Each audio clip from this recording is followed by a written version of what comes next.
నమస్తే welcome to సౌమ్యస్ podcast నేను మీ సౌమ్య.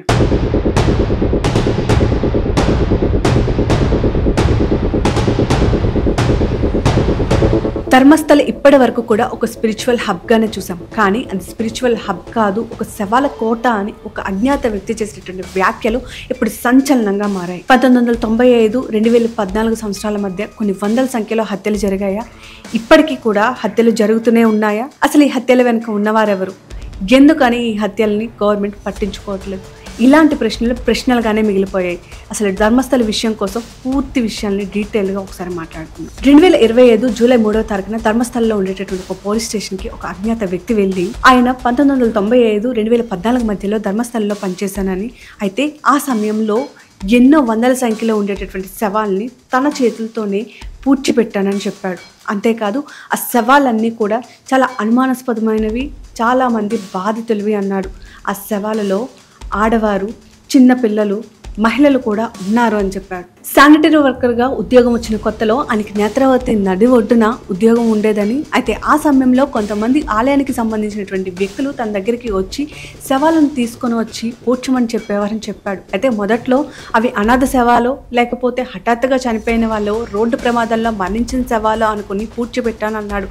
ఆ శవాల ఒంటి మీద చాలా హింసించిన విధంగాను, అఘాయిత్యం చేసినట్టు విధంగాను ఎన్నో రకాలైనటువంటి గుర్తులు ఉండేవని చెప్పాడు. కొన్ని శవాల్ని ఉరి తీసినట్లుగా ఉంటే, ఇంకొన్ని శవాల్ని కొట్టి చంపిన విధంగా ఉండేవంట, ఇంకొన్ని వాటిల్ని హింసించి చంపినటువంటి గుర్తులు ఉన్నాయంటున్నాడు. దాంతోపాటు యాసిడ్ పోసి చంపినటువంటి శవాలను కూడా తీసుకొచ్చేవారు అన్నాడు. తన దగ్గరికి ఆ శవాలను తీసుకొచ్చినప్పుడు అత్యంత దారుణంగా ఆ శవాలు ఉండేవని, కనీసం ఒంటి మీద నూలు పోగు కూడా లేకుండా, అంటే లోదుస్తులు కూడా లేకుండా ఆ శవాలను తీసుకొచ్చేవాడని చెప్తున్నాడు. అయితే ఇవన్నీ చూసినప్పుడు తనకు మొదట్లో అనుమానం వచ్చి ఆ తీసుకొచ్చినటువంటి వ్యక్తుల్ని అడగ్గా, నువ్వు ఖచ్చితంగా మేము చెప్పింది చేయాల్సిందే, లేదంటే నీకు ముందు ఉండేటటువంటి శానిటరీ వర్కర్కి ఎలాంటి గతి పట్టిందో నీకు అదే గతి పడుతుంది, నీ శవాన్ని కూడా మేము ఇక్కడే పూడ్చిపెడతాం, నీతో పాటు నీ కుటుంబాన్ని కూడా ఇక్కడే పూడ్చుతామని బెదిరించడంతో ఇంకొక గతి లేక తను వాళ్ళు చెప్పిందంతా చేశాను అని చెప్పాడు. అయితే 2014లో తన కుటుంబానికి చెందినటువంటి ఒక బాలిక మీదే ఆలయానికి సంబంధించినటువంటి అధికారులు అఘాయిత్యం చేశారంట.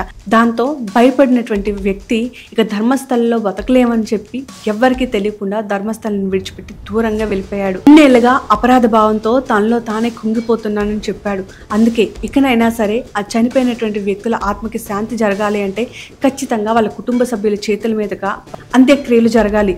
కాబట్టే నిజాలను చెప్పడానికి పోలీసులను వెతుక్కుంటూ మళ్ళీ ధర్మస్థలం వచ్చాను అని చెప్పాడు. ఈ వ్యక్తి చెప్పినట్టు విధంగానే కేసును నమోదు చేసుకున్న పోలీసులు జూలై 11వ తారీఖున కోర్టుకు కూడా తీసుకెళ్లారు. కోర్టులో ఈ వ్యక్తి ఇచ్చినటువంటి వాంగ్మూలంలో తను ఇంతకు ముందు పూడ్చిపెట్టినటువంటి శవం యొక్క అస్థికలు, అదేవిధంగా స్కెలిటన్తో పాటు ఎక్కడైతే పూడ్చిపెట్టాడో దానికి సంబంధించినటువంటి ఫోటోలను కూడా తీసుకొచ్చి కోర్టులో ఇచ్చాడు.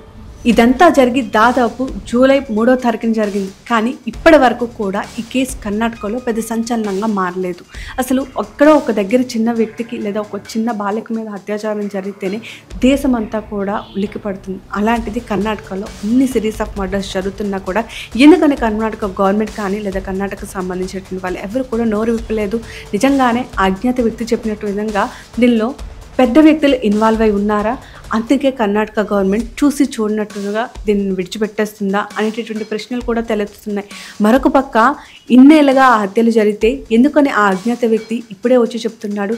గతంలో ఎందుకు చెప్పలేదు అనేటటువంటి ప్రశ్నలు కూడా తలెత్తుతున్నాయి. 2003లో మిస్ అయినటువంటి తన కూతురు యొక్క డీటెయిల్స్ కావాలని చెప్పి ఒక తల్లి మళ్ళీ రీకేస్ పెట్టింది. ఇప్పుడు ప్రస్తుతం ఇది కూడా వైరల్గా మారింది. అనన్య భట్ అనేటటువంటి ఒక అమ్మాయి 2003లో మెడిసిన్ ఫస్ట్ ఇయర్ చదువుతూ ధర్మస్థల పుణ్యక్షేత్రాన్ని చూడడం కోసం తన స్నేహితులతో పాటు వచ్చిందంట. అయితే అక్కడ తన స్నేహితులు షాపింగ్ చేసి వస్తానని చెప్పడంతో ఆ అమ్మాయి మాత్రం కాసేపు ఆలయంలో ఉంటానని చెప్పింది. అయితే చివరిగా తన స్నేహితులు తను అక్కడే చూశారు. దాని తర్వాత ఆ అమ్మాయి ఇప్పటి వరకు కూడా కనిపించలేదు.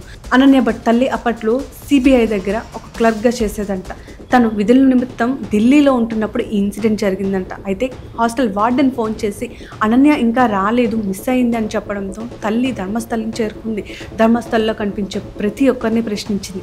కానీ అనన్యకు సంబంధించినటువంటి ఎలాంటి డీటెయిల్స్ దొరకలేదు. కానీ ఆ ఆలయంలో పనిచేస్తున్నటువంటి కొంతమంది సిబ్బందిని ఆరా తీస్తే అనన్య భట్ చివరిసారిగా ఆలయానికి సంబంధించినటువంటి అధికారులతో మాట్లాడుతూ కనిపించిందని చెప్పారు. అంతే, అప్పటి నుంచి ఇప్పటి వరకు అనన్య భట్ ఎవ్వరికీ కనిపించలేదు. అయితే ఈ విషయం మీద అనన్య తల్లి ఎన్నోసార్లు పోలీసులను కూడా ఆశ్రయించినప్పటికీ పోలీసులు ఈ విషయాన్ని సీరియస్గా తీసుకోలేదు. తిరిగి తన్నే బెదిరించడంతో తన తల్లి చేసేది ఏమీ లేక తిరిగి వెళ్ళిపోయిందని చెప్తుంది. 2012లో జరిగిన కేసు మీ అందరికీ గుర్తుండే ఉంటుంది. సౌజన్య అనే విద్యార్థిని ఎంత దారుణంగా చనిపోయిందో. సౌజన్య అనేటటువంటి విద్యార్థిని తిరిగి వస్తున్న సమయంలో ఎవరికి కనిపించకుండా పోయింది. అయితే చుట్టుపక్కల వాళ్ళు, స్నేహితులు, బంధువులు అందరూ వెతికినా సరే దొరకలేదు. పోలీస్ స్టేషన్లో కంప్లైంట్ ఇవ్వడానికి వెళ్తే పోలీసులు ఆ అమ్మాయి ఎవరితోనో వెళ్ళిపోయి ఉండొచ్చు అని చెప్పి కేసును కూడా తీసుకోలేదని చెప్పి సౌజన్య తల్లిదండ్రులు కూడా ఆవేదన వ్యక్తం చేశారు. తీరా చూస్తే మరుసటి రోజు సౌజన్య ఒక చెట్టుకి శవమై తేలింది. ఆ శవం కూడా అత్యంత దయనీయమైనటువంటి పరిస్థితుల్లో కనిపించింది. ఒంటి మీద కనీసం నూలుపోగు కూడా లేకుండా చెట్టుకు వేలాడింది. అయితే సౌజన్యాన్ని తీసి పోస్ట్ మార్టంకి పంపించినప్పుడు అనేక రకాలైనటువంటి విషయాలు కూడా ధర్మస్థలంలో వెలుగు చూసాయి.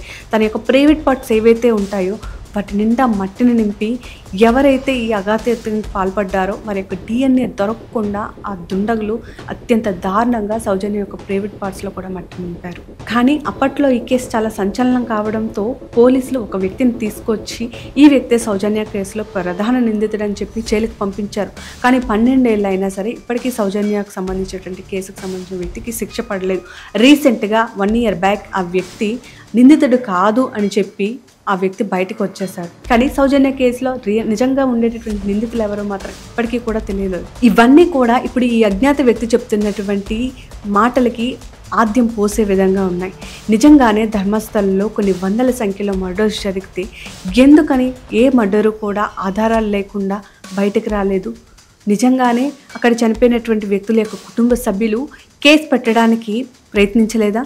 ప్రయత్నించినా సరే వాళ్ళని కేసు పెట్టనివ్వలేదా? ఇలాంటి సంచలనంగా మారినటువంటి ప్రశ్నలు ఎన్నో ప్రశ్నలుగానే మారిపోయాయి. వీటేటికి కూడా సమాధానం ఇంకా లేదని చెప్పుకోవచ్చు. అయితే ఇప్పుడు కూడా ఎట్టకేలకు ప్రజల యొక్క డిమాండ్ బట్టి కర్ణాటక ప్రభుత్వం ఈ మొత్తం ధర్మస్థల విషయం మీద సిట్ని అయితే ఏర్పాటు చేసింది. మరి ఈ సిట్ అయినా సరే సరైన దర్యాప్తు చేసి నిజంగానే ధర్మస్థల్లో సిరీస్ ఆఫ్ మర్డర్స్ జరిగాయా, ఒకవేళ జరిగితే ఆ వ్యక్తులకి ఎలాంటి శిక్ష వేయాలి, దీని వెనక ఎవరెవరున్నారు, ఎంత పెద్దవాళ్ళు ఇన్వాల్వ్ అయి ఉన్నా సరే ఖచ్చితంగా వాళ్ళని శిక్షించాలి అనేటటువంటిది ప్రతి ఒక్కరి డిమాండ్. ధర్మస్థల చుట్టూ నిజంగానే ఎన్ని విషయాలు జరిగితాయి, ఎందుకని నోరు మెదపట్లేదు? ఇంకొక పక్క ఆ అజ్ఞాత వ్యక్తి తనకు పూర్తి ప్రొటెక్షన్ కావాలని చెప్పి ధర్మస్థల్లో ఏం జరుగుతుందో అవన్నీ తనకు తెలుసని తను ఎక్కడైతే ఈ శవాలను పాతిపెట్టాడో ఆ శవాలను పాతిపెట్టిన దగ్గరికి తీసుకువెళ్తానని, తన దగ్గర ఎవిడెన్సెస్ కూడా ఉన్నాయని, ఖచ్చితంగా అక్కడ తవ్వి చూస్తే కొన్ని వందల సంఖ్యలో శవాలు దొరుకుతాయని, ముఖ్యంగా నేత్రావతి నది ఒడ్డున శవాలు త్వరగా కుళ్ళిపోవాలని చెప్పి అక్కడ పాతించే వాళ్ళని, అక్కడ కూడా తవ్వితే ఖచ్చితంగా శవాలకు సంబంధించినటువంటి హస్త పంజరాలు దొరుకుతాయని చెప్పాడు. మరి నిజంగానే ఆ వ్యక్తి చెప్పినట్టు విధంగానే అక్కడికి వెళ్ళి తవ్వి చూస్తే కానీ వాస్తవాలు ఏంటో తెలియవు. కానీ ఈ కేసును కూడా కర్ణాటక ప్రభుత్వం ఎప్పటిలాగే నీరు కార్చే ప్రయత్నం చేస్తుందా? ఒకవేళ చేస్తే ఎవరిని కాపాడడం కోసం ఈ ప్రయత్నం చేస్తుంది అనుకుంటున్నారు? నిజంగా ఆ వ్యక్తి చెప్పినట్టు విధంగానే ఒక వందల సంఖ్యలో కాకపోయినా కనీసం కొంతమంది అమ్మాయిలైనా సరే ఆ అఘాయిత్యంలో బలైపోయి ఉండొచ్చు కదా. మరి వాళ్ళందరి కుటుంబాలకి లేదా అమ్మాయిల యొక్క ఆవేదన ఎవరికి చెప్పుకోవాలి? నిజంగా అజ్ఞాత వ్యక్తి చెప్పిన విధంగా అక్కడ శవాలు దొరికినా, లేదు అక్కడ వాస్తవంగా హత్యలు జరిగినా ఖచ్చితంగా దాని వెనక ఉండేటటువంటి వాళ్ళకి శిక్ష మాత్రం పడాలి అని ప్రతి ఒక్కరూ కోరుకుంటున్నారు. మరి ఈ ధర్మస్థలకి సంబంధించినటువంటి విషయం మీద మీరేమంటారు? ఏం చేస్తే దీనిలో నిజాలు బయటకు వస్తాయనుకుంటున్నారు? దీనిలో కేవలం ఒక వ్యక్తి యొక్క స్వార్థమో లేదా కుటుంబం యొక్క స్వార్థమే ఉందా, లేదు ఈ హత్యల వెనుక ఇంకేవైనా బలమైన కారణాలు ఉండుండొచ్చు అనుకుంటున్నారా? మీ ఒపీనియన్ కూడా కామెంట్ రూపంలో పోస్ట్ చేసేయండి. అండ్ ఇలాంటి వీడియోస్ కోసం తప్పకుండా నా ఛానల్ని సబ్స్క్రైబ్ చేసుకోండి. Keep watching my channel.